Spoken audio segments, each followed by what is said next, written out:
The biggest thing I would want Peacock for is to rewatch Parks and Rec. Yeah. I like Below Deck, and I'm watching the crap out of it on Peacock. I haven't finished it. I'm in the middle of it, and I started watching it after the crossover, and let me tell you, it was awesome.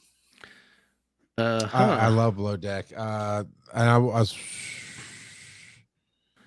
crap. Did you see that? Can I add this? Can I add? You done messed up, hey Ron? No, I was wondering if it won't let me remove it. I was wondering if it had to be custom each week. Like it sucks that it changes, but I'm trying to fix it right now.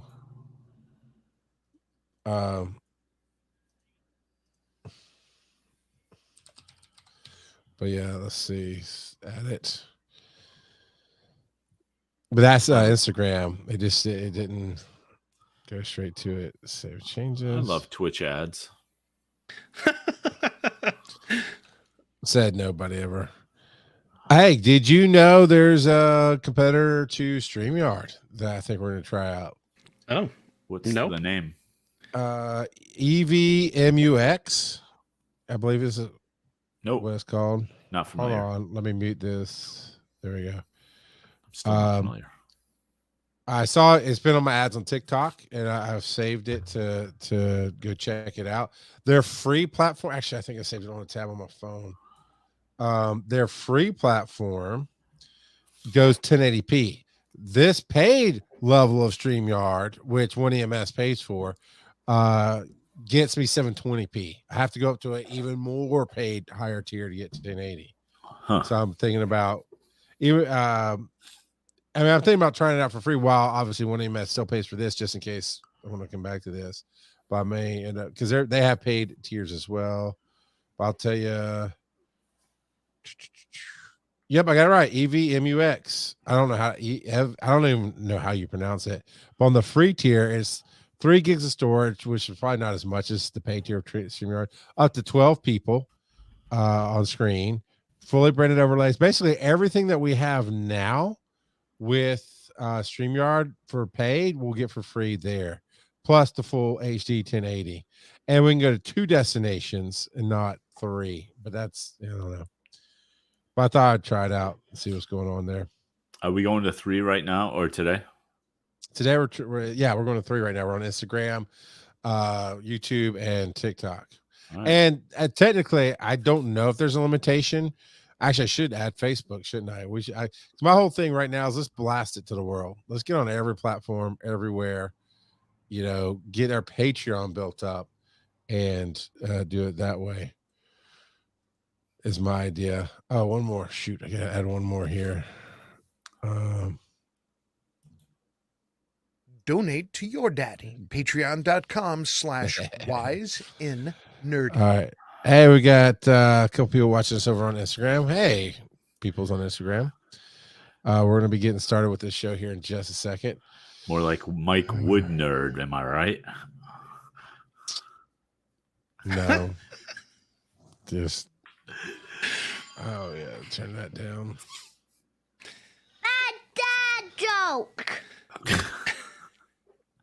That's hurtful.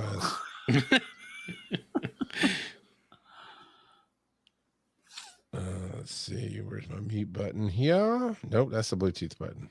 Mute button.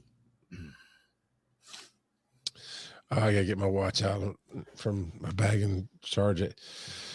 But yeah, so I'll try to redo some of those levels and run stuff by you guys through text or whatever this weekend, and get that set up. I got a bunch of other things I need to get done. But all that being said, I believe it is time to get going here. Get ready to laugh out loud with Wise and Nerdy, the show hosted by 2 hilarious dads who are bringing their unique blend of wit, wisdom, and nerdiness to the airwaves. From sharing hilarious anecdotes about their own experiences to giving advice on navigating the ups and downs of life, these 2 dads have got you covered. But that's not all. They're also obsessed with all things nerdy, from comic books and sci-fi movies to video and board games. So whether you're a fellow dad, a pop culture fanatic, or just in need of a good laugh, tune in to Wise and Nerdy and join in the fun. Oh my God, Kurt drives me so crazy trying to mind mouth this stuff. You recorded it, Kurt. Just let it do the work for you. Oh my God, I'm the rock god of cranky podcasting, Charles McFall. I've got Joseph _ R. Why should we be or not be suspicious, Joe? So I was talking about Parks and Rec in the pre-show, and that, I mean, everyone, a lot of people are using that. Don't be suspicious. Don't be suspicious. Yeah, And, that's been on TikTok for like 2 years now. Way it to catch has. up, old man. It has. I think it was on Vine. But I've been thinking about Yeah. Parks and Rec and how much I wish I could rewatch it, but I'm not paying for Peacock. And You so, don't like the cock? It's a family show, Joe. Hey, every time I just go look it up on my phone, all I gotta do is COC and boom, there's my app. It's all good Peacock. Anyway, and so I've been saying, don't be suspicious to my 10-year-old, and he just every time, Dad, stop, Dad, and it's great. I love it. to go. That's pretty okay. So we got a lot to cover tonight. So how about we jump in? Do you have a button for what we're gonna do next? It's the question of the week. Way to kiss up to Kurt, who's here. You know, and Kurt, just so you know, if you ever have to like be off for the night because you know you're singing and cracks, I know you're singing stuff's coming up. We promise not to have Mike Woodard on. Really. Oh, I'm sure. You can believe me on that. So the question of the week is from professional Joe Ard, who did some research and realized when this episode is going to come out. And so it's going to be right at Halloween. So he wanted to ask a certain question. Yeah. What is your favorite part of Halloween? Now, I got a follow-up question to that. Why are you pandering to the audience when every other podcast in the world is going to ask that question? Because not everyone has us. If you'd like Get to off not my hear this porch. question ever again, patreon.com/wiseandnerdy. Yeah, you know, give us better questions. I don't have much of an answer to this other than the sale after to get some candy on the 50% off. That's it. He likes November 1st. Yep, Get that's that my candy. holiday. Although it's good on them for smart business, but the world has gotten so much smarter about it that it's harder to get cheap candy because they don't over order as much as they used to. That's true. They don't. And you got people getting in there like Halloween morning, and same as Valentine's, same as Easter, all the candy holidays, right? You got them getting in there like on the morning of the 31st, buying stuff. I was like, why? I mean, yeah, if you need it tonight, sure, whatever. But you know, just because in the afternoon of Halloween they mark it down 10%, and then people go crazy like that's a deal. And you go on November 1st, it's like, 50% man, off. I got the off-brand Tootsie Rolls. I think they're called Poopsies. They're the fruit flavored, you know. Those aren't chocolate, Charles. Yeah. You know, I was like, I can't get none of the good candy because you morons thought 10% was a deal, idiots. Tell me how you really feel. I'm channeling Red from that 70s show right now. What about you guys? Oh. So my favorite part of Halloween is it's the only night of the year that I can keep my porch light off. Yeah. Screw you kids, no candy here. If there was a Grinch for Halloween, I'd be that guy. Yes, sir. Me and you both, baby. Oh, man. Meh. Look, Yeah. I think it's great for the kids, but I don't want to be bothered anymore. Like He's I like, just, my kids are grown. I'm over it. We're done. I didn't like it when my kids were kids. Me either. Because here's what happens when it's the best time for kids is when they're like under 5 or 6. And it's really cool to get them all. Oh, look how cute they look in their costume. And then they rip it off 10 minutes into the walk because it's too hot or itchy or scratchy or whatever. And it's just like they start whining. It's just, okay, great, cool. Look, we came out here. Now you're getting candy. Go ahead, Joe. So you're like the comedian Fluffy. He just takes his kid to Walmart and says, "You got 30 seconds to buy all the candy you want." I would Just do that. Oh counting. no. Oh, I No, would do my that in a kids will heartbeat. break me. No, my kids are they can move fast in 30 seconds. I turned into the guy that put the bucket of candy out on the porch, and I went, I don't care if somebody takes it in 5 minutes or 5 hours. It's out there, and I'm not bringing it in until it's empty. I got you two better, Kurt. I got you two better. One is my wife My does go wife. to a bunch. My wife. Thank you, Ebbet. I know it's not from Ebbet, but he said it every freaking time you say my wife. So so she goes to a lot of fall festivals, so we end up with a lot of candy from the churches and whatnot, right? And we just really don't eat that much candy, and it gets put in a place the kids forget. So every year I end up with this year-old candy. That's what goes in the bucket out front, number one. Number two, if I don't have that candy, you know what I put out front, Kurt? An empty bucket. I guess I got it. You weren't here fast enough. Sorry, man. Smart. Oh man. Joe, what's your favorite? Since you asked this question, what is your favorite part of Halloween? Seeing how excited my kids get. So at Dragon Con this last year, I got all of my kids lightsabers. And so we went and got some robes from Amazon, and they're all going to go as either Jedi or Sith. And yeah, it's good times. It'll be fun. So they get super excited. At one You point, got a pretty big neighborhood. Does the candy turn out do all right there? yeah, it turns out pretty good. So, and then we do a trunk or treat at our church as well, and those are the two main candy sources for the kids. And it'll be fun. You know, I have an inherent problem with trunk and treat. You know what that is? No. Oh, What's your what? main you said problem? trunk and treat. Trunk or yeah, treat? yeah. It's the parking lot crap, right? Yeah. Yes. Yeah, it's stupid. Okay. Why? What's the inherent problem with this concept? Well, okay. Not that I'm a judgmental man or anything, but it's lazy as hell. Okay, there's that. I'm guessing you're gonna say because it's at a church. No. I mean, Oh. yeah, I do have a problem. Like, okay, if you as a church think Halloween's evil, Fall Festival is the same damn thing. Stop it. But other than that, no. I mean, if you're not judgmental, I can't tell from the outside if you're a judgmental church. I mean, you got to cross your judgmental, but I can't prove that. So here's the inherent problem, Joe. Here's the inherent problem I have. Hey, little kid, come to my trunk and get some candy out of it. Whoop! There you go. Shut the lid. Kidnapped his ass. Right? I grew up in the days where everybody was terrified of the man in the white van. There was no man in the white van. I grew up in the days I saw this on TikTok. Were you scared of razor blades in your candy? Yeah, because morons told us that would happen. But we're teaching kids. What did I say? I said, get in the trunk, kid. That's kidnapping language. Whatever. You didn't beat me. It doesn't count. But Joe, we're teaching kids to walk up to a stranger's car trunk to get candy.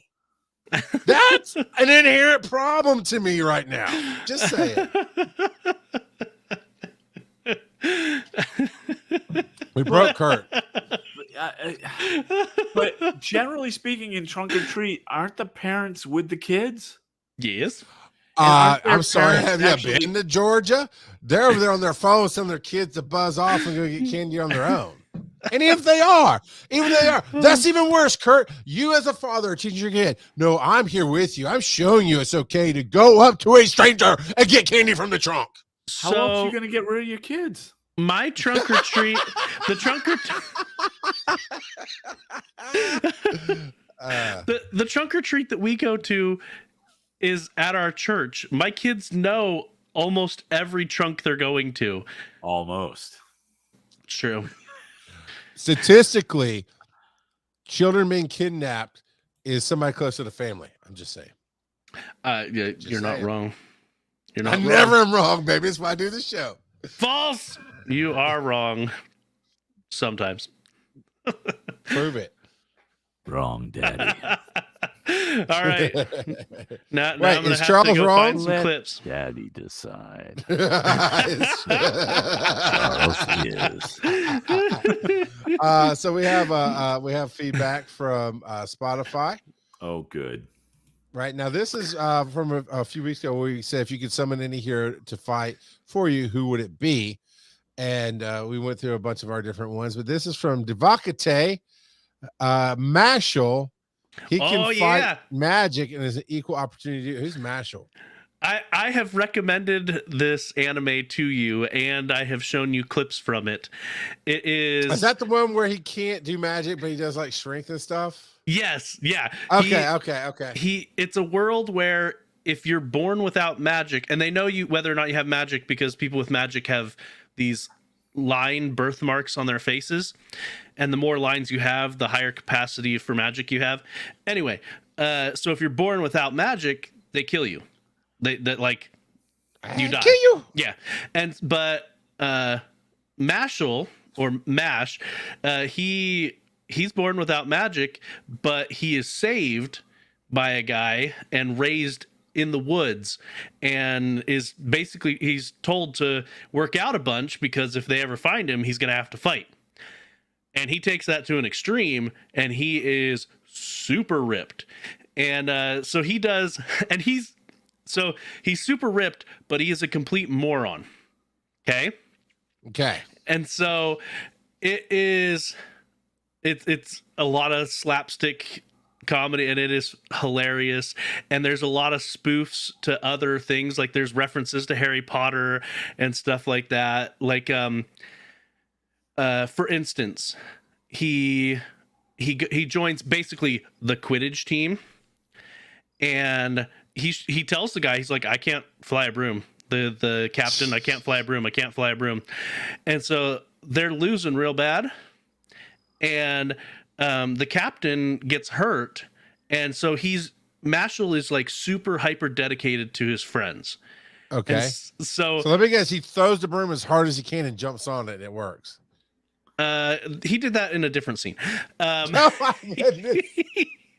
He jumps straight up in the air and kicks his feet fast enough to stay elevated. Oh my God. Yep, not magic at all. Nope. That's hilariously bad. It is so dumb and funny and great. I love it. Okay. It's a good one. So it's not serious at all, but it is hilarious. It's the story of a girl. I don't know. So we have some speak pipes as well, and I'll never remember one's from Uncle Mike, or cousin Mike rather, and then two are from Devo, and I'm not sure where the third one comes from, so we're just gonna play them. Hey guys, cousin Mike calling in again. Sorry it's been so long. Lots of things going on. Had to buy a new car because my car kind of exploded. But all right, hold on a second.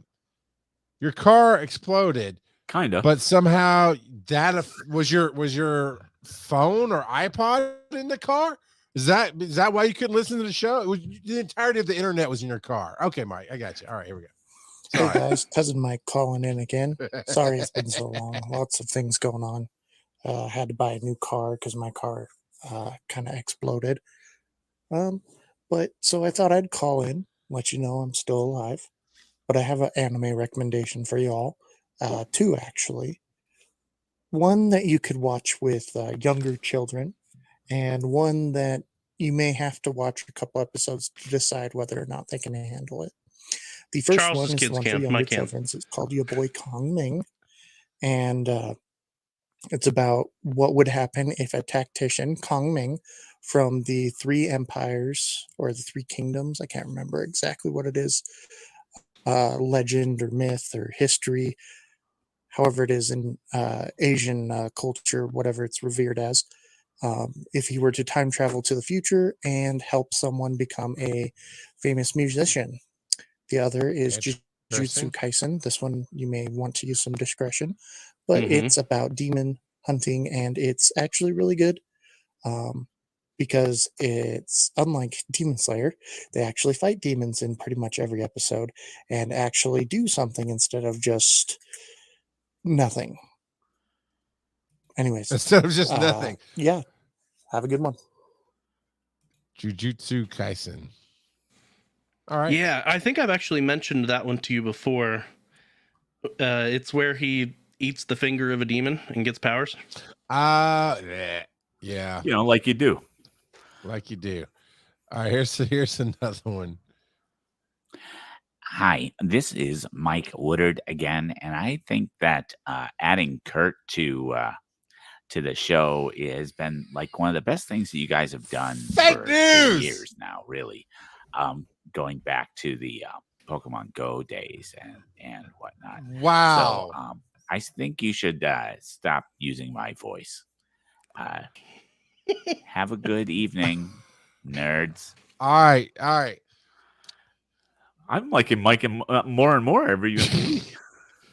Joe, let's talk, Joe. We need to help Grandpappy Kurt understand that he's okay in this world, and he doesn't have to be so scared of a stroke victim that he forces him to call in and say horrible things. Hey, Mike lives way far away from me. I can't control anything he does. Mm-hmm. These last two are deal. You're already on the show, and you're still throwing some bits out. Daddy. All right, we'll have to we're gonna get Mike on. We're gonna have a battle one night. We'll be all right. Joe, an interesting fact about pop filters. They've been around for a long time, but they really weren't that popular until after We Are the World recorded in the 80s. If you watch the video, you'll see that all their what they call pop filters are pantyhose pulled over a loop of stiff wire. When I was a teenager, I watched the documentary on the making of the song, and in the documentary, they asked one of the sound engineers about that thing that was in front of the microphones, and he explained that during the recording, they kept hearing this noise or repetitive noise, clunking or some such, and they tracked it down to Cyndi Lauper and her jewelry clanking around and hitting the microphone when she moved and sang. So one of the engineers had an idea to put pantyhose over a loop of wire to help keep the jewelry from hitting the microphone. They noticed it was very effective, and it controlling the P's and S's, the explosive sounds, and they built more. So if you look at the video, notice that they're all different based on what they could get their hands on. So it's funny enough is I remember that quite vividly because I saw that video several times because I was really into audio and video at the time. I guess I still am. And I can't find any reference to it, but I'm sure if someone could dig up the original, making of the We Are the World, you probably would, but who wants to do that? Kurt, you were in your early 40s when they made that. Can you tell us more about it? Early 50s. Thank you very much. Okay. Yeah. No, because literally nobody paid attention to that, and they only paid attention to all the celebrities that they had on because it was a ridiculous who's who of everybody was there. It's a fantastic project that I think was just a practice of irrelevance because nobody gave a crap about the actual charity. Well, except they raised a ton of money for that. I mean, for that charity through that, like $100 million. In 80s money, after you paid everybody else, they raised like $10. Okay. I thought it was a great song. I thought the project was cool. I had no idea they invented pop filters for it. Yeah. I don't know. I swear pop filters were around before then. I know everybody wanted to do this, put their finger to the ear while they sang. Everybody, because I remember everybody doing that as kids afterwards. Funniest thing about that for me was watching every celebrity who was doing it sing their line as if their line was the most important line. Yes. And rather than have it just be the group effort thing and just like, oh, I'm on the camera now, so I got to make my line more important. It's just like, and then there were the guys that just were older and didn't care because They were there supporting the charity, but nothing else was important to them because they already made their billions of dollars or whatever. And then when Michael opened his mouth, it's like everybody Yeah. else is like, why are we even here? You know, 'cause he just kills everything. It's amazing. Joe, you looked this up. According to Google, the first microphone pop filter was invented in the late 1950s by German audio engineer Jörg Neumann. So yeah, he was the guy that was standing in front of Michael Jackson.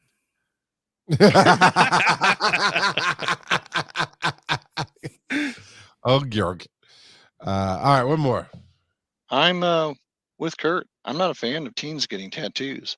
Oh, The exception that's I've not why he seen was is a high fan. school and college swimmers who've gotten simple tattoos of their teammates in the years of the events they've won national titles. But let's face it, tattoos do not age well. Neither do Tattoo in your national teens or titles. 20s, by the time you're 40, loses all its original vividness. And by the time you're in your 50s, the same tattoo begins to look like a Salvador Dali painting that's been left in the sun too long. For me, personally, I do not desire to get a tattoo in case I want to be buried in a Jewish cemetery. Though I'm not Jewish, I like to keep my options open, you know. Okay. He could To convert. each their own. He could convert. Was that a Holocaust joke? No. No. No, what not at tattoo all. do you need for a Jewish cemetery? No, you're not supposed to have a tattoo. I thought you wouldn't want a tattoo unless. Anyway, I misunderstood. Going down a bad road. What's the next roll? Roll Make me that say the dice. words.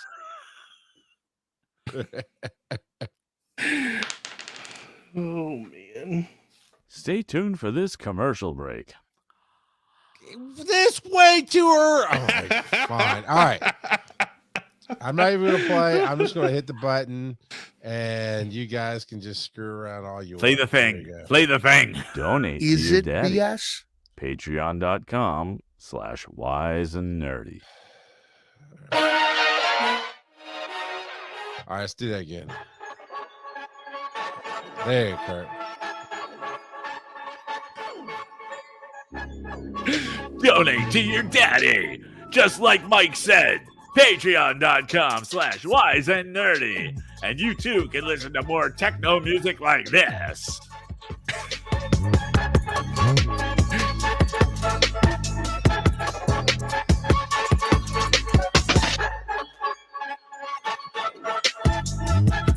And remember, call your daddy and leave a voicemail.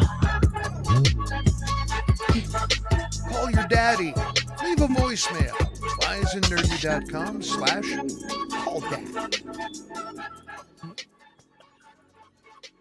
wiseandnerdy.com/calldad. Hey, you too can call your dad. wiseandnerdy.com/calldad. I would love to hear from you, and thank you for everybody who called in last week. And these knuckleheads. Brings These me so guys. much pleasure. It just These brings me so much guys. pleasure. Oh Joe my and I get it. God. Yeah, Joe and I get it. Yeah. That's one good daddy. Thank you. Roll that dice. Daddy, can you tell me a story? I've got to get some more recording so we can flip through those because your kids get a lot of screen time here. It's All right, so personal story time. you sound so disappointed, Kurt. I am too in this I one. know the stories you're going to tell. So Joe, no, this is all Joe. Scaring my sister and her friend after watching The Ring. Hey, What if kind you of don't want to hear my horrible- stories, then why don't you put your own stories in there? Okay. What kind okay. of I don't have a Halloween story other than when I kidnapped that kid with my trunk and candy. What kind of horrible brother were you, Joe?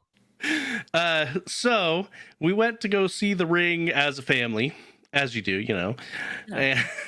And my younger sister's friend came along with us. We had to take two cars because there were so many of us. Because we got 20 kids and counting or whatever, right? And so we went. We saw The Ring, and my dad decided on the way home, hey, all the girls go in one car, all the guys come in the other car. And his plan was to drive home as fast as we could. And we shut off all the lights, turned the TV on to a static station.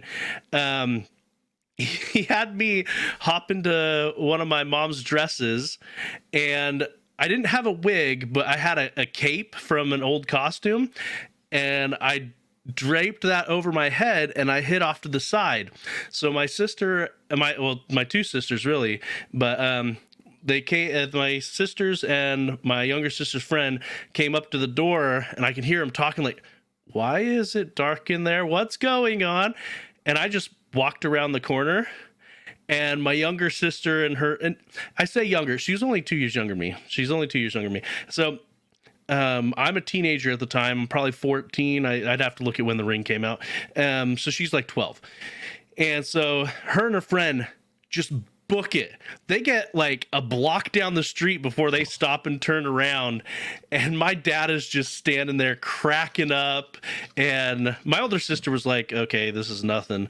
But yeah, we laughed about that a good long while.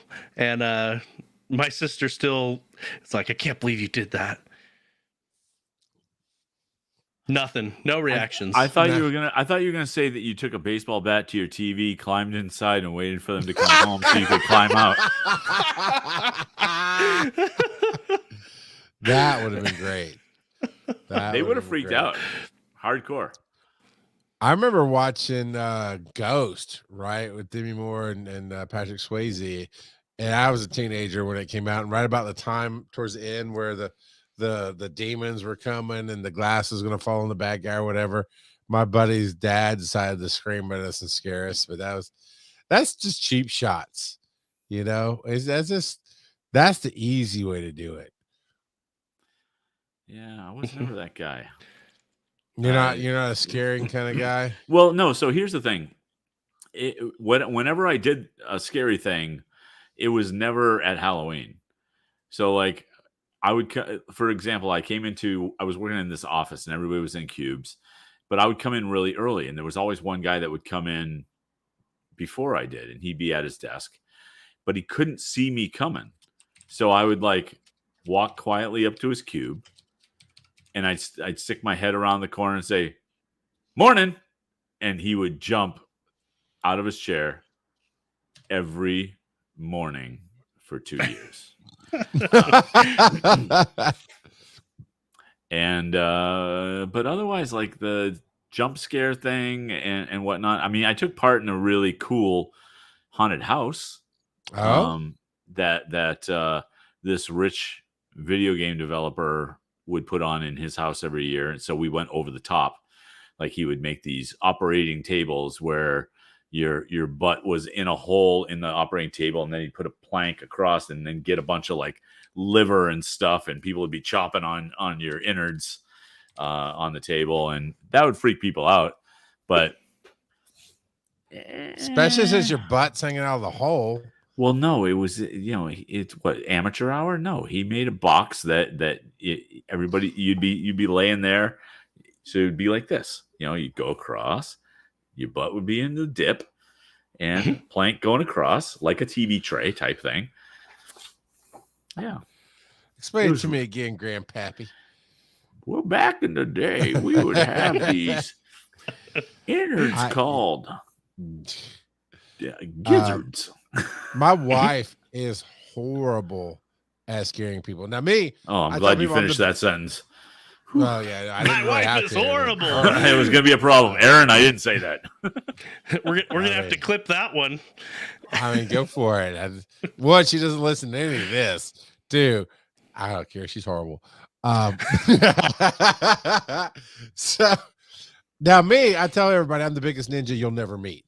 And because I don't try to stick up on people for any reason, yet I cannot tell you how many times almost a day I walk in a room, I'm standing behind somebody, they turn around and jump because like, oh my God, where'd you show up? I'm like, I walked through the door like a human being and walked across the room just because I didn't go, "Ugh." So you know where I'm coming.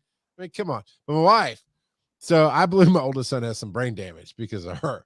Because she picks the most inopportune times to jump out and scare somebody. And in the first house that he was growing up in, had kind of this, it's hard to explain the way it was designed, but it's almost like a hallway that goes into a cul-de-sac, because you had our master bedroom, a bedroom squared off from the hallway, another office door, and then a bathroom. So it's kind of circular little end of the hall point of rooms.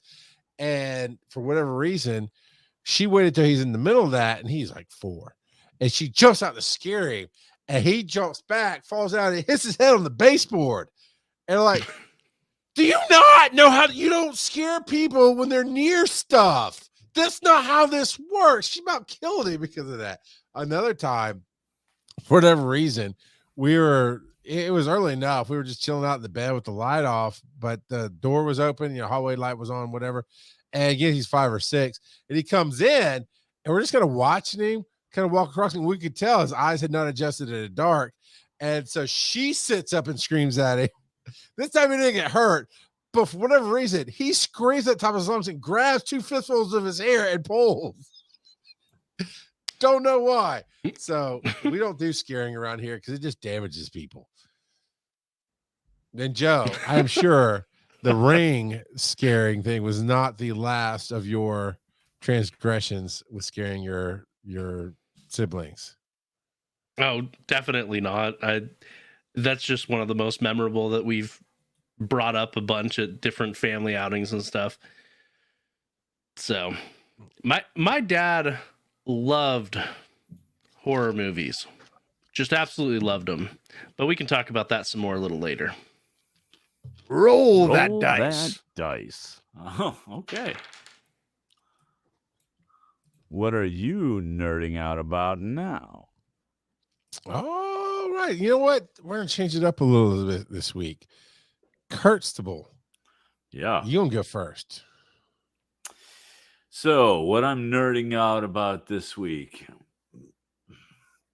Let's see. We talked a little bit about it ahead of time, but I'm going to say I'm nerding out about the possibility that a live action Gargoyles series is going to be good. Well, I'm not enough to be cautiously optimistic yet, but I'm very hopeful. I've only seen the poster, so I don't know who's cast. I don't know how it looks. I don't either. And I honestly don't even care. I just don't want it to, what's the term? Stink on ice. Well, okay, look, I was trying to be nice, but because the cartoon was so good. Yeah, so good. Yeah. And it was really Disney's kind of first foray into serious storytelling. Yeah. From a cartoon standpoint. So, and then an all-star cast, and just it was so well done back in the day. And the intro slaps even today. Yes. Yep. And yeah, just multi episode storylines, and just yeah, everything about it was great. And they still managed to produce toys for it, which were also really good. So I made sure that my 2 oldest kids saw all of them. I'm not sure if my 2 youngest saw them. Yeah. So I don't know. We'll see. Well, and a lot of cartoons, their success is measured by their toy sales, not the actual show. Right. So, which is a shame because there's been some fantastic cartoons that have been canceled because the toys just didn't sell well enough. Right. And Well, that's because they're not treated as real forms of entertainment. They're treated as advertising. Right. So, yep. Which has been my biggest problem. I think that's part of the reason why. Ooh, hot take. Super Friends, not great. I don't know that one. Super Friends from the 70s and 80s. Oh, with Spider-Man and the Flame Girl and Iceman? No, it's the Justice League's basically. I mean, it's Batman. It's Batman, Robin, Superman, Wonder Woman, Aquaman. Versus the Legion of Doom. Yeah. Why were they friends? It was called Super Friends. Charles. Did we just enter like an alternate reality or something? Apparently. Charles, are you telling me you've never heard of the Super Friends? I probably Didn't it watched have as the a Wonder kid. Twins too? Yes, Wonder Twin powers Okay. activate. That's the only good thing on that show. Meek and Gleek or whatever. He got nothing out of it until we said Wonder That Wonder Twins. Twins. Yeah. That with was the monkey. worst part of the show. No. That explains so much about you, Charles. It really does. Well, I was going to say that was the worst part of the show, except it actually wasn't. The worst part of the show was Wendy and Marvin from the first season. No idea. They weren't even aliens. They didn't have any powers. Random friends. They were just random kids that hung out with the Justice League. I think one of the best things that did come from that, I recall, was like, back at the Legion of Doom. Yes. And then, okay, so there's there is transition. that. Okay, so Yeah. I've seen some. Meanwhile, at the Legion of Doom. Yeah. Something like yeah. But I tell you, it wasn't a good cartoon. It was what we had. yeah. Spider-Man and Friends was also on, because that Spider-Man had Iceman and I don't know if it's Firestar. Starfire. Firestar. Oh, not Starfire, Firestar. Okay. Starfire is from DC. Firestar is from Marvel. Gotcha. All right. Nerd. That's crappy. Wait, you're the one who knew that. You knew that. No, Captain Marvel is from Marvel and DC. Right. And they're very, very different. Right. Except they retconned Captain Marvel in DC. Now they call him Shazam, which is so stupid. Now they do, but even as no, like you're right. Yeah. Like even in I think it's Young Justice, they still call him Captain Marvel. No. I'd have to double check. Maybe not. But only because there was a lawsuit. Okay. There was a lawsuit and they finally settled it. And it was the lawsuit went on, I want to say, for like 10 or 15 years. It was bad. But regardless. Yeah, so the Super Friends wasn't a great TV show. And that was because they refused to treat comic fans like they knew what they were talking about. Yeah. In the meantime, during that same time period, in the comics, they're doing drug stories in DC Comics with Green Arrow and Green Lantern, dealing with drug addiction. It was insane to me that they just treated people like little kids. So it's weird that way. And knowing is half the battle. G.I. Joe. I don't quite think that's how that was sung there, Kurt, but we'll work on it. Well, I wasn't. Okay, never mind. Sure. A little under my breath there. Speaking of... Rock on a podcast. You're not a ventriloquist. It's cool, baby. Real quick, this was not in my nerding out about, but I'll tell you a really good cartoon that does things the way I believe it should be is Harley Quinn on Max. And that is definitely a rated R cartoon. And but to me, villains should say villain things and do villain things. And it's still tongue in cheek. There's still a lot of lightheartedness to it, like you'd want out of a animated series. But they definitely drop the F-bomb and kill people, and it's a lot of fun though. I like it. So stupid cheesy. It's hilarious. I do like Harley Quinn quite a bit. Except they made the one critical mistake from the very beginning of the season. What's that? Or series. And that is they did not cast Tara Strong. Yeah, just because she's your friend, it's all No, right. because she was a great Harley Quinn, and they only went with Kaylee Cuoco because she had star power. She does a good Harley, I think. She's though. fine. It gives a She's different fine. vibe to it. She's fine. It's good. Hey, yeah, I am nerding out about T-Mobile right now. That's my carrier. I am not nerding about the Samsung S23 Ultra and the hotspot on that thing for two same reasons. Now, tonight, Joe, you'll be familiar with this. I had an issue with internet a little while back, and I pulled out my, at the time, iPhone. No, I just froze on purpose, just to screw you. Man. But no, screw you, Joe. But I pulled up my iPhone at the time and turned on the hotspot, and it was way faster than what I was being able to pull from the house with the distance I had. So tonight I was like, oh yeah, let me check my hotspot. So I did a speed test on my PC off the internet here based on the house. Good freeze, Kurt. Good on you. Yeah, well, we do that so it's not so distracting. So for the podcast, I took him off the screen to break it. Anyway, oh, stop you, Joe. I'm not torrenting anything. Anyway, so I did a speed test on my computer. It's like almost 30 down, 30 up. Okay, cool. That's decent enough. But let me do a speed test on Not my these phone. days, it's not. Yeah, well, I know, right? But it's okay. It's okay. Yeah. It's all right. But I was like, let me do I don't think my phone will be much better. Oh, I was so wrong. Sitting right here at this desk, I did a speed test on my T-Mobile device on this Samsung, and it was over 1,000 down at 600 up. I'm like, and I turned on the hotspot, and you guys were here for those tests. Do you know what I got on the hotspot? 30 down and 30 up. Like, what is going on? So that's the limiting fact. The fact that you said you got a gig down and 600 up is a little puzzling to me, only because the cell towers can't really do those speeds reliably. Well, it's probably, I don't know if it's reliable, but it came off of the app speedtest.net on the phone. Yeah. I'm doing another one real quick. But that, I mean, just the fact that it could be even close to that was cool as crap. And when you right did now, it's pushing. Okay, it's not reliable. It just dropped back down to, holy crap, it keeps dropping. Yeah, it's coming back up. Let's come back up. Come on, baby. Come on, daddy. Come on, give me 500. Give me 600. Oh, give me 700. 800. Oh, 823. Oh. Yeah. So turn off your Wi-Fi. On what?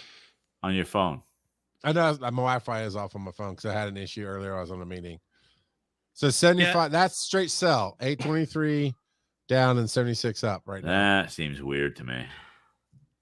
But good. Yeah, so I did a quick search because I was curious. I assume you have 5G, and so I was like, what is the maximum speed for 5G? Yeah. And I'm getting like everybody and their mother has a different answer for this. Of course, because there's no unification. There is no universal standard. But most people are saying up to 1 gig is the max, is what it's saying. A lot of them, not all of them, but a lot of them. But the hotspot does not translate that. I might try a high-speed cable connected to see if that'll help. But yeah, I was just trying to do better. I haven't saved up, my dollars to get the actual hard line run from the house to here. But I just thought it was pretty cool. Joe, you've got a thing in here. I do. I do indeed. So this past week, I watched a movie with my kids because they saw it on Netflix and wanted to watch it before it leaves Netflix because it's only there till the end of the month. The Boy Who Cried Werewolf. I don't know if you've ever seen this. It came out 13 years ago. It has Brooke Shields and Victoria Justice, if you know who that is. I remember who Victoria Justice is. She would have been young at the time. Brooke Shields still would have been old. Uh-huh. And it's about a family who inherits a castle in Romania from their long lost uncle Dragomir. And the city is known to have the Beast as its protector against vampires. It's super, super cheesy, made by Nickelodeon.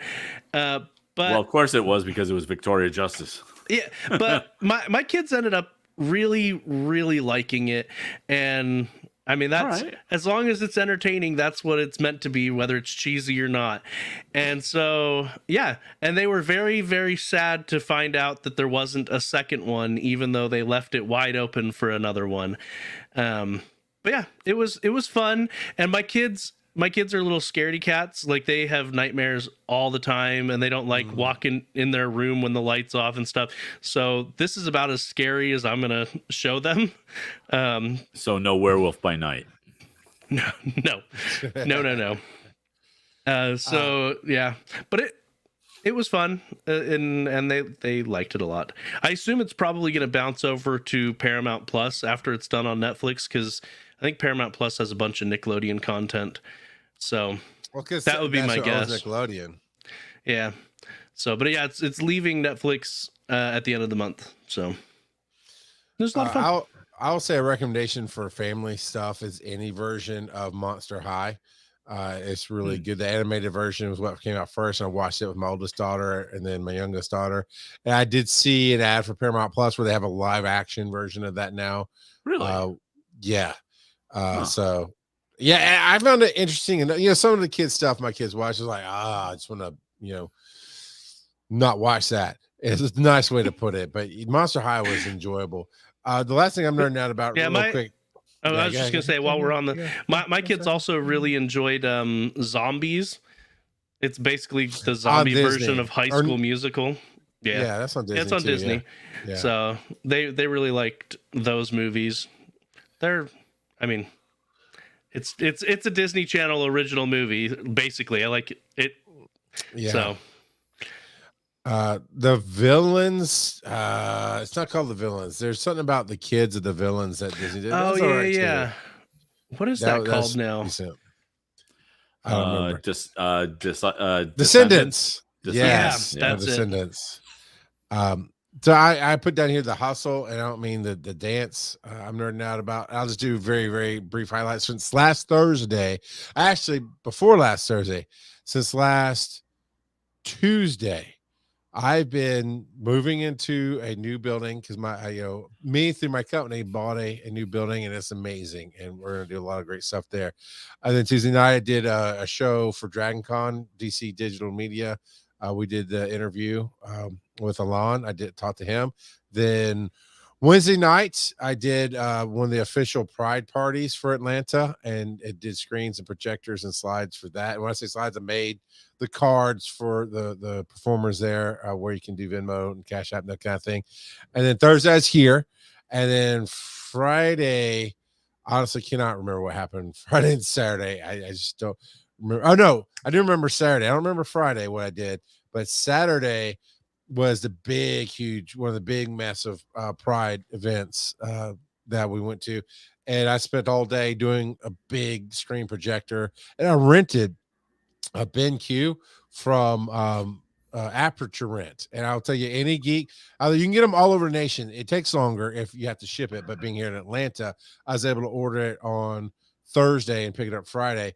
But and I think it's about $400 or $500. Is bought a new building gonna be friend of the show? Yeah, it is. Shut up, Joe. It's like going to Thanksgiving with you, man. Can't even. But I'm gonna tell you, renting from Aperture Rent is a great way to go if you want to test things out. And I think it was $60.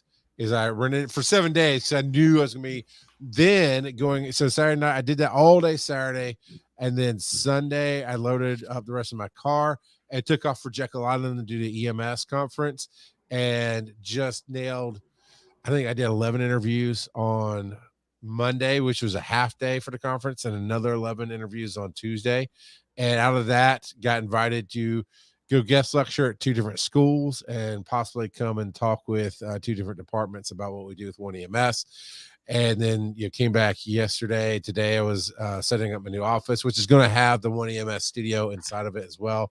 So it's just been a really busy time and fun, and just a lot of different creative avenues. And that's as far as I'll dive in, because I know we got a lot more to cover, but I'm happy to be back into that groove and that flow again of just not just going from gig to gig, hoping to get $1, but going from opportunity to opportunity, going, what can I open up the door to do next? And that's been a blast. Cool. Roll that dice.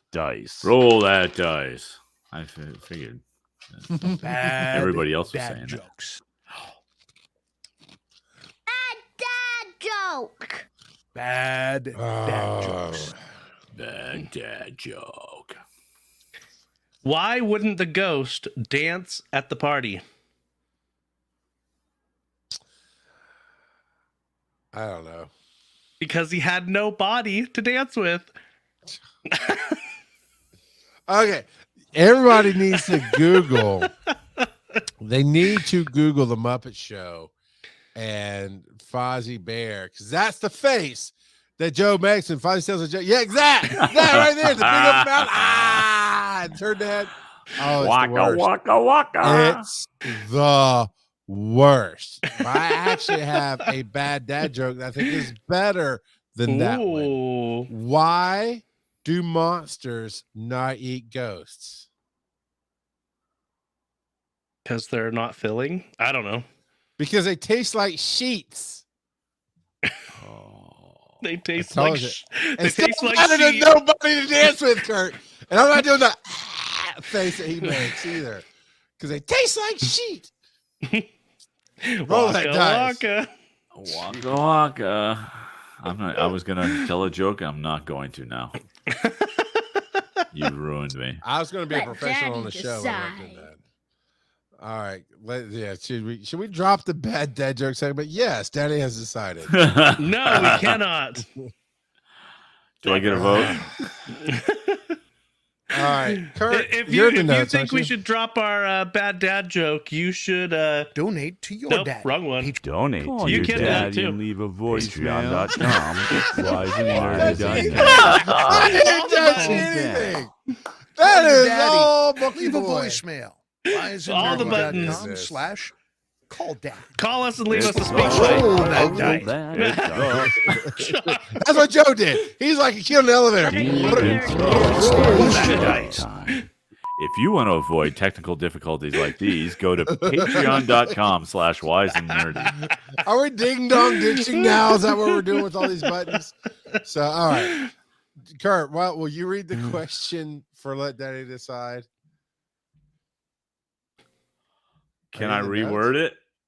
Yeah, because I don't want to read it. The way it's phrased is like going back to that kid in the trunk thing. Who do you prioritize, your spouse or your kids? And who writes these questions? That one, you know who wrote that one. See, it's me and you didn't want to read it. You know who read that. But that was a good phrasing. That was a good Thank you. phrasing, sir. Professional broadcaster. So who do Hey, you Joe. prioritize, Joe? My wife. 100% my wife. My wife.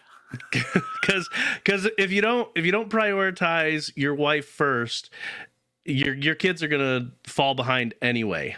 Period. So if you don't have that strong foundation, it's not gonna work.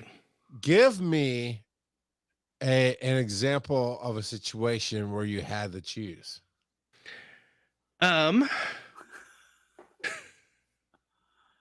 Church got something. I have answers. So but I'm in a different place than you guys are. So this is why I'm really interested let's in this. let's hear your answer. No, you can't get out of answering that fast. like so yeah, give a good situation. Just like when it comes to taking sides, for instance, because your kids are going to argue with your wife, always side with your wife first, and then if you in the moment, and if you have to, talk about it after. In my opinion, Charles is giving me a look. I actually conditionally agree. Conditionally, but that's Okay, kind of a cop-out answer. There's got to be some conditions. Like, because if she's flat out wrong, I've definitely been in the middle of a fight and did that TV moment of like, yeah, wait, what'd you say? No, well, okay, your mom's a little off on that one. I'm not going to agree with that one, but the point is this. So I guess Joe, and please, because you did write this question, right? So and I did preface it by saying, in the moment. And I said, talk to your wife after if there's an issue. I still disagree with that because you're teaching your kids to lie. Well, or to be one-sided about things. It's us against them. I don't agree with that. Fine. What? The audio just changed something fierce somewhere. But in the moment, you don't. Okay, maybe I should rephrase. Don't disagree with your wife in front of your kids in the moment. I still disagree with that. Why? If she is not correct, or if there's another aspect to look at, I think teaching that I feel that when you're not disagreeing with your wife in the moment, that you're teaching them to be one-sided, and that makes it us against them, and they can sense that it's not a real thing. Because if you talk to her after, you're like, well, I'm not saying fight with your spouse. I am saying that I will be honest, like, hey, sometimes you're wrong, kid, and sometimes I don't agree with what she's saying. You know, my wife, you know, that kind of thing. But if it's and same, my wife does the same thing though. You know, if I'm in a mood, right, and I'm yelling about stuff and I'm wrong about it, she won't agree that when I'm wrong. You know what I'm saying? So there's a balance there, and I think and I tend to agree with both of you, but in a different way. So I think that there's value to a united front, because the kids are subservient. They just are, because they have to be, because they have no life experience. They can't be trusted to make their own decisions like that, particularly the younger they are. So there's value in, but there's also value in not necessarily agreeing with your wife and saying, I'll talk about it on the side. But the in between, the balance there is you can go, I understand what you're talking about, kids, whatever the heck it is. I'll tell you what, your mother and I are going to talk about it. And that's it. That's it. Yeah. Yeah. So you're not saying, no, your mother's wrong. You're not saying that. And Yeah. you're not saying, you're right. You're not saying that. You're saying, I need to talk to your mother about it. And then you go off and you have your private conversation, which is kind of where Joe was going on that. Sure. But you're not just acquiescing either. I just see Joe. I'm the man of the house, woman. You obey. Bam, Right. that's what she does. Kelsey So- just comes off the bedpost, elbow to the face. I'll show you obey. But Kurt, I right am down her also phrasing. I am also going to say though that answer still stinks on ice, because the question was, who do you prioritize? And prioritization has nothing to do with taking the side of. It's if push comes to shove. Here, let me give you a better for instance, and that is, who are you saving first, your wife or your kids? Oh, my wife all day long. My kids know how to swim or run off a fire or whatever. Now, ask my wife who she's saving first. She'll list the kids off in order, then the dogs, then the cat, and then somewhere she hopes I got out alive. So I think it also changed. She's just gonna yell at you, get out. Yeah, basically. So I think it changes. I think it changes throughout your life. When my kids were young, my kids were my priority. Like and what I mean by that is, if I have to choose between my wife and my kids, if I had to, for a choice, my kids, because my kids were unable to protect themselves at the level that my wife was. Yeah, I So guess depending on the situation, I guess. And if it was a choice between prioritizing feeding my wife or kids, I'm feeding my kids first. Now, did you have to make that choice, Kurt? no, but I Okay. have had to make choices about, do I even get this thing for my wife, or do I get this thing for my kids? Sure. And that could be everything from clothing to supplies for school. I don't know, but when money's tight, you have to make choices, right? And I so think we're talking about a straw man argument here with the whole prioritizing the way. Oh, because everything we're talking about is situational, and everything we're talking about is the flow of life and what is actually needed in the moment. So, okay, you're right. You're right on that level. That's why I said it changes. So like now, my kids are adults, and my wife is disabled. So my priority, if I'm picking versus, my wife all day long, because she needs me to prioritize her. And that's the flow of life right now. Yeah. Right. Because they can. So that's why I think Joe's argument was I want to come back to what was it, Joe, that you and your wife and your kids were fighting about this week that you decided to bring this question to the table? Because this is where Daddy can really decide, was Joe right or not? Kelsey, fast forward. No, no. I actually heard this question posed on a Facebook short, and I thought Okay. it would be a good discussion here. And so, yeah. How do you feel now? I mean, yeah. Do you feel like it's a good discussion now? Yeah. It's a very good discussion. Look, I'll tell you. We don't have to agree for it to be a good discussion. no, And I think when we society don't at agree is the large best. has forgotten that. Society at large has forgotten that it's And okay yet- to disagree. And yet, your whole premise is agree with your wife until you get to the back room and go, woman, what's wrong with you?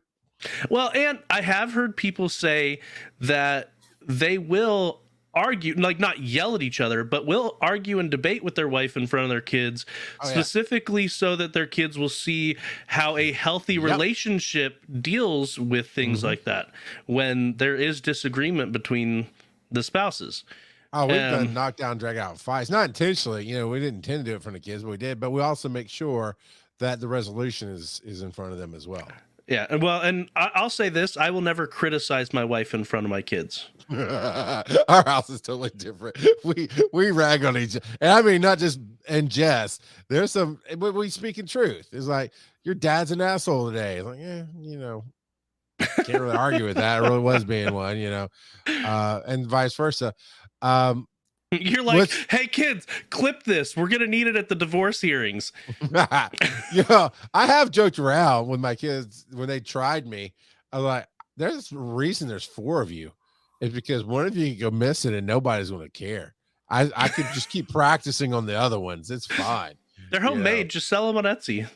And I told them the truth. Like, so my wife, I think it's a detriment. She disagrees. But 100%, if there was something that I wanted to do and something that the kids had, it could have been the 50th ball game of the week. She will pick that every time. And she doesn't apologize for it. I'm like, that's kind of why we need to see in the past. That's why we need to see some therapists, because there needs to be a balance there. But I told my kids, like, look, I married her. I made you. That's a whole different ball game. I chose her. You just came along with the package. I mean, and I just made it clear, like, it is just a different ball game, right? Kurt's rolling his eyes. I chose him in a way, but it's like, when I told him, when you're gone, it's me and her. It's just me and her against the world. So there's going to be some different relationship building. And I learned the hard way, the difference between my mother and my father's wife. Right. And that was a very hard discussion to be had one day, but he never understood that difference. And that helped me. I was like, it's a whole long story, but he's like, you're talking to my wife's like, no, I'm not. I am not speaking to your wife at all. I am speaking to my mother that I have a very broken relationship with. And that's a whole different. I did not phrase it nearly that wisely or nerdy, but see what he did. Wise and nerdy worked in it. But come on, Joe, you gotta give me something to sink my teeth into. When's the time that you sided with your wife, but you disagreed with her? So not from my personal life, but from my neighbor across the street. Really good friend of mine, and his wife spent so much time, and I get it. They were her kids. She had the kids before they got married. Oh, well, that's a whole different ballgame. But she spent all of her time in 3 categories: work, running. She was very addicted to running, and like potent crazy addicted. potables. Or I don't know why that was so funny. or that just hit so weird. oh man. Oh, that's gonna be the name of the show. Put it in the notes. The third one was with her kids. Like, she very heavily prioritized her kids over her husband. And he worked from home. They only had one vehicle, and she had that vehicle almost all the time, to the point where he felt trapped in his own home by himself. and towards they've since divorced, but Yeah, I'm about to say, Joe, we're talking about some deeper damage that's going on. Kurt's This like, is not about the kids getting in the way. they were basically roommates, because that's how much time she spent with him, and he expressed as much to her and to us as well. And so it was a bad situation. They got divorced, and since they've been divorced, both of her daughters have flown out and spent vacations with him because they absolutely loved him. He adored her kids. And yeah, like he tried running with her just to spend some time with her, and then he messed up his knee something fierce, and so he couldn't do that. And she Nancy Kerrigan. I can't say it. Yeah, the joke there. And so yeah, it was very, very detrimental that she put him as such a low priority, and ultimately it ended that relationship. So we're talking extremes, though, right? Because you're not wrong. That is pretty because prioritizing my wife or prioritizing my kids does not mean to the detriment of any other relationship. That just means I have different priorities. That's all. And so it sounds like that person was all or nothing. And life doesn't work that way. It doesn't have to be all or nothing. It can be both things are very important. Both things are important. It's just if you have to prioritize, which one are you going with? Well, I think it's pretty clear for any of our listeners that Charles and I and Kurt as well, we love our wives and our kids. Period. Not so sure about Charles. Charles is like, okay, I love my wife, my kids. He's like, you've gone too far, Joe. I will say this: if I ever, for any reason, become some kind of stepdaddy, I'm beating that kid to the punch and be like, "I ain't your daddy. Don't be coming and ask me for God. Don't tell me I'm not your daddy. I don't tell you I'm not your daddy. Yo, your mama for every damn thing. I don't care." So for comments and concerns, please consult the manufacturer. I was like, and then the other thing, when you're talking about like an argument with the kid or what, it definitely depends on the kid's age and this and that and blah blah blah. But the parameters need to be set like we're aiming towards the same goal. We're aiming towards the goal of the betterment of you. And sometimes, like if it's something simple as like my daughter kept wanting all these stupid face piercings, and sometimes it can look good on somebody, and like it doesn't look good on you. You've done the fake ones, and it doesn't work, and you want to get and you're about to enter the age of being in jobs. But what my wife and I settled on those talks was, well, we have to be on the same page. When we're not on the same page, we're not going to move forward. And that's it for us. It's within the parameters of moving towards what's best for the kid. If it's a discipline thing, we can disagree in the topic, but we're still moving towards the same direction going, no, the behavior is not good. We're going to figure out how to deal with it. So I thought it was an interesting question that you have. I would like Kelsey to call in on the speak pipe and give her 2 cents on that. That's what I'd love to hear. Maybe she will.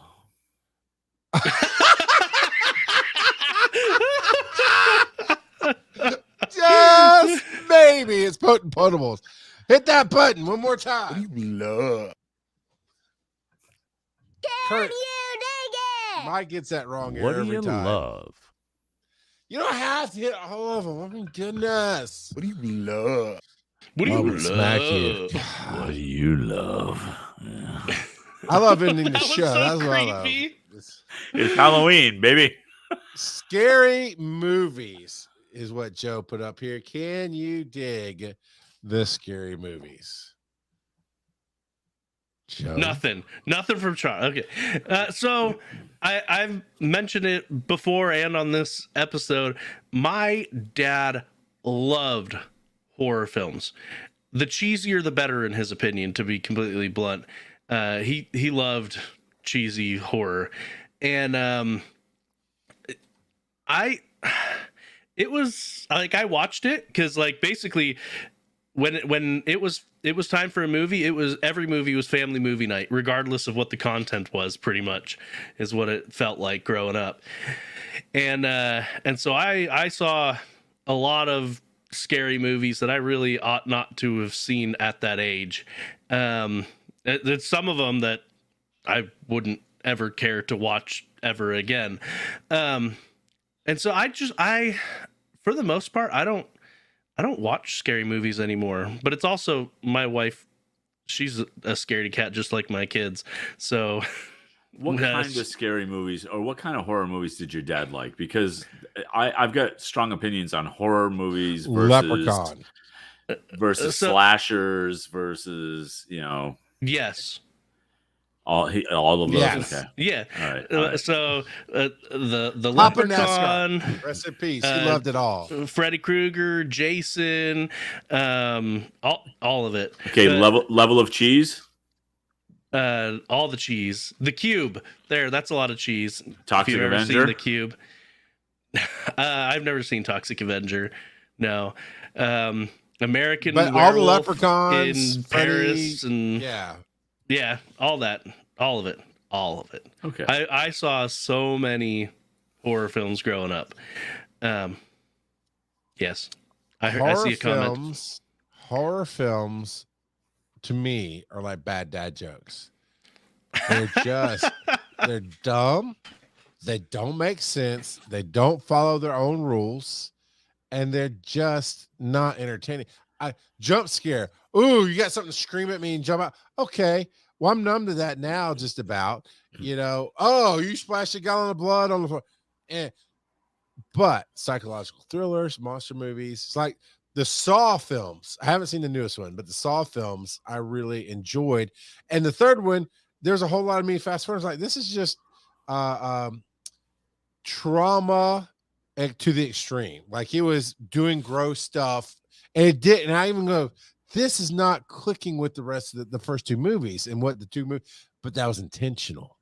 I don't know if it was intentional or if they retconned it, but either way, you get to Saw 4 and 5, they actually address what happened there and how it happened and why it happened and how they brought it back into the mentality of what Saw was. And I really did enjoy that. But I'm just not a big fan of, I'm paramedic. I'm not a huge fan of gore. I did like The Frighteners. It was cheesy and fun, but it's Michael J. Fox. 13 Ghosts. Oddly enough, I actually really liked the idea of that one and how that worked out. Still freaked me out a little bit when they let them all loose. But spoiler alert, the monster films. I'm all about the monster films, but no, Freddy doesn't follow his own rules. Jason doesn't. It just, they break rules left and right, and they just want you to be scared. And I watched like not Friday the 13th. What's the first Jason movie? Was that Friday the 13th? No, that's Nightmare on Elm Street's Freddy. Friday the 13th is Jason. Yeah. Okay. So my paramedic partner at the time, made me watch it because where we were stationed was literally right down the road from where they filmed it all, and said, "Oh, you gotta watch it. You'll recognize a lot of those." So I did, and I'm watching it going. That it was interesting. The first one was okay, interesting because you never really see the monster, because it was. If you want to watch it, you go watch it. But then later on, he's like trying to make me watch other ones. I'm like, why are they running from this dude? Well, he's supernatural, can't be killed. I'm like, well, that's BS. What that is, there's no rules. Everything can be killed. I've read enough lore from the Greeks and the Romans to know that everything can be killed. Yeah, I don't know. What about you, Kurt? Yeah. So look, I grew up in the 70s and 80s. All right. So the Nightmare on Elm Street stuff, I watched the first 3, 4, 5 movies, I think. And I liked them because the mythology was interesting enough in it. Halloween, don't care. And slasher movies generally, don't care. Now, The Ring, Paranormal Activity, at least the first one. Movies. Yeah, okay. But the Paranormal Activity was, to me, a breakthrough in how they filmed everything and the practical effects. And me, I was fascinated by how they did it as not as much by the story. Yeah, no, it freaked me out just because, and not so much the story, but just like that. There's a thing about like it's not even blood really, but just having bodies move in unnatural ways is just a little creepy. Blair Witch Project at the time that it came out was really good and really creepy. It was one of those found footage things, and at the time that it came out, you weren't quite sure if it was actually a documentary or if it was a piece of fiction, and we found out pretty early on that it was a piece of fiction. But but it worked. It worked. It does not hold up. It just doesn't hold up because we've matured past that kind of storytelling. But at the time, it worked. But if you give me a slasher of any sort, I just don't care. Like Hellraiser, I watched, and it was for the first time last year, I think. And it was like, okay. All right. Don't care. Yeah. Yeah, so horror movies, we've moved past horror. To it's barely a horror movie anymore. It's like the gore slasher. Yeah, it's dumb. It's what it is. You're agreeing with me. It's freaking dumb. But one, Army of Darkness is not a horror movie or a scary movie. It's just funny. But two, what the Jordan Peele films, those things can be scary. Which I haven't seen yet, and those might qualify as horror movies to me. Well, and he actually go listen to the Smartless interview with him. Is right before Nope came out, don't tell me what to do. it's Kurt. If you don't want Mike to take over your job, you will do this homework and go listen to that. I promise I will do that. But he talks about how he's just telling a story. He's never aiming quite for a genre. So while Get Out could be kind of futuristic techno, it's also kind of scary, could be kind of hard. Us is kind of horror, but also kind of thriller and this other stuff. Nope, it's kind of sci-fi because you see the alien in a spaceship, even at least in the previews. But there's some, he's just trying to tell this interesting story, and I just love how his brain works, and I'm fascinated by it. And it doesn't freak me out. It makes me want to know: are they going to survive or not? See, I don't care. You can kill everybody. I actually want to see more movies like that where the bad guys win for once. Not because I'm rooting for bad guys, because it's just so different. It's, the heroes of the story died. Now what? I want to see that, and they won't do it. Joe, you were listing off a lot of what's Phantasm. Okay. So Phantasm is actually the first movie that I watched as a kid-ish, like I want to say maybe 11, that legitimately gave me nightmares. Like I don't know if it was. Is that the one on the cover where it's like coming through the wall, the face is coming through the wall or something? No. This is the silver ball with the three prongs sticking out of it. Oh, I remember seeing that rolls into your head USA if it catches you. Right.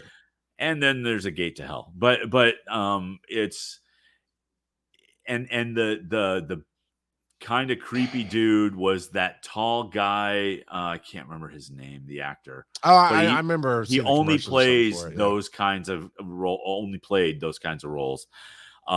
Really creepy, really just scared the ever loving crap out of me at the time. And it was one of those things that was like it was on like early days of HBO or Cinemax, and so you felt like back when I was a kid, you had to kind of sneak to watch that stuff anyway. Sure. And so there was that added level of, I shouldn't be doing this. And scary movie. Not quite the same genre, but in the vein of sneaking, my Total Recall. My dad didn't want me to see that, the Arnold Schwarzenegger one.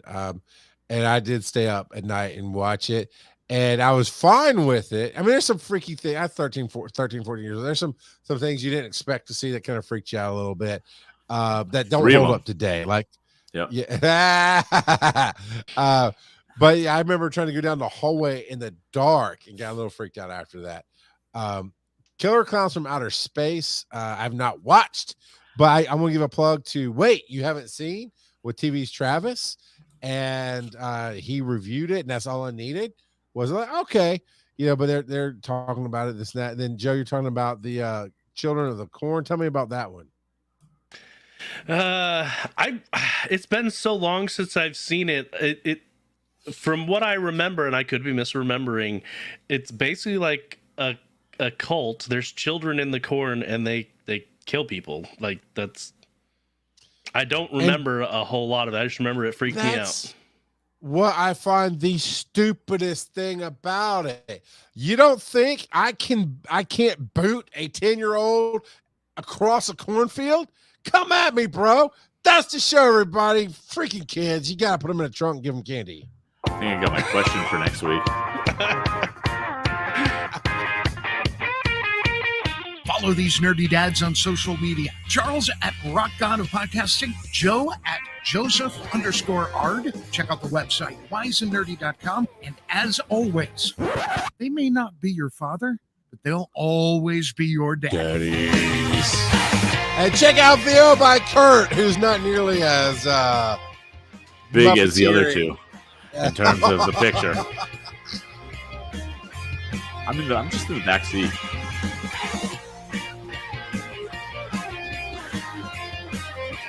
Bye, Mama Kit.